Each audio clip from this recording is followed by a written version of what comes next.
Hey y'all, welcome back to the channel. As always, you can call me Guy. Really quick, I just want to talk about this video that you're getting right to watch. I recorded it at the end of last summer. I'm not as charismatic as I am in front of the camera now. Also, it was hot as Hades. The gnats were god-awful. All three of my cameras were overheating. It was just not a very good day. So I struggled through. I really didn't want to do it. But I pushed through and I got it done. So I cut out a lot of the talking that I had for the video. So that portion will be really quick right here after this. Watch through that and the rest of it will be voiceover. I just want to give you a quick explanation of what was going on. As always, remember to hit that red subscribe button at the bottom of the screen. It'll let you know when I post a new video. And if you don't do anything else, hit that thumbs up button. It helps the channel out more than you know, and it doesn't cost you anything. Just a quick click. Anyway, hope you guys enjoy the video. Here it is. So today we're going to be welding these chairs here. A customer came and said that somebody had recommended us to him. That's good, coming that we're a small side business on my off days from the fire department. And so he called, said he wanted these chairs done. It was a wicker material that went across the top and bottom. And once the wicker wears off or tears off, see there's a big opening here. Well, he wanted to have it reinforced with extra supports, and then he was going to find a fabric and or cushion that he liked to place over top of them, but he didn't want to fall all the way through. So, I also have a lot going on today with other projects. I am slammed. I'm coming back off from vacation, and jobs tend to come in waves for some reason. You know, you can have a little dry spell there maybe. And then, you know, you get 3, 4, 5 welding jobs coming in at a time, so I'm trying to knock as many as I can out today.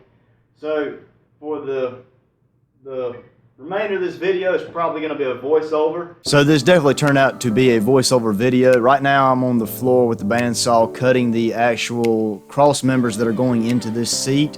You can see on the seat that I've already done one. Now I'm going and doing the second. I put it up against the top of the chair to match the, I guess, angles you would say. I'll hold it up against the top of the chair like I'm doing right now. I will make a mark where I feel like the next bend is.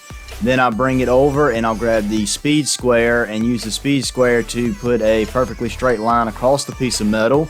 I'll use the angle grinder here with a cut wheel, and I'll do probably about an 1/8 inch deep cut. I'm not trying to go very deep. It's not a very large angle, or should I say small angle, that I'm trying to bend to. It's just a very slight bend.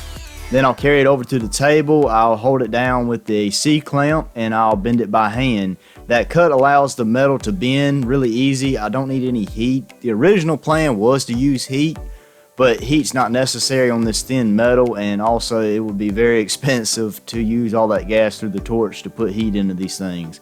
So typically when I try to bend stuff, this is the way I do it. Put a little cut in it, and depending on how aggressive the angle is, depends on the depth of the cut. But like I said, I'm just doing little cuts here and there. I don't need one big aggressive cut.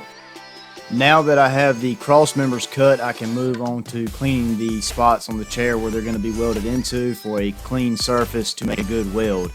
Right now I'm measuring where in reference they would go in the chair as far as centering them up and make sure each side is level. So once I got the exact spots where I wanted the cross members to go, I put a mark down with the silver marker. Those things are really awesome. They write on everything. I think they're called Quicksilvers. I can't remember the exact name of them. Them things are awesome. They mark on just about any material. They don't burn away.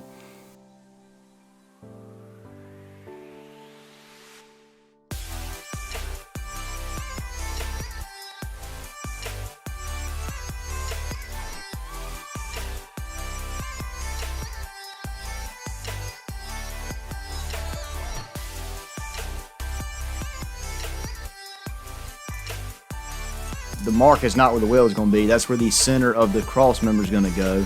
So ideally you have to clean 2 to 3 inches on either side of that mark in order to create enough clean surface space to weld onto. My go-to for holding anything in place for tack up and or for welding is always going to be these Vice Grip pliers. And I know Vice Grip is a brand name, and I promise you they're not Vice Grip brand. They're a Harbor Freight brand.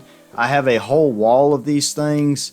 they are the fraction of the price of the brand name, and I've only come across one or maybe two duds. You take them right back to the store and they give you another one. I've never had one break yet, never say never, but I was having some issue here getting it to hold the cross members in place because the backrest is not flat metal, wasn't flat metal, so I ended up switching over to these magnets. I'm not a fan of these magnets. They're box store magnets. The two little ones that you see do not hold anything. The two bigger ones, they come in sets of, the little ones come in sets of 4. The bigger ones, I believe, are individual.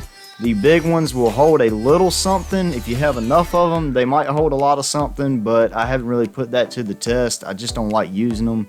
I'm always, just about always, going to go for my vice grip pliers. Nearing the end of the video, if you saw the yellow welder in the background, that is a clutch welder. That is what I run my entire business on. If you made it this far in the video, leave me a comment down below. KLUTCH, clutch.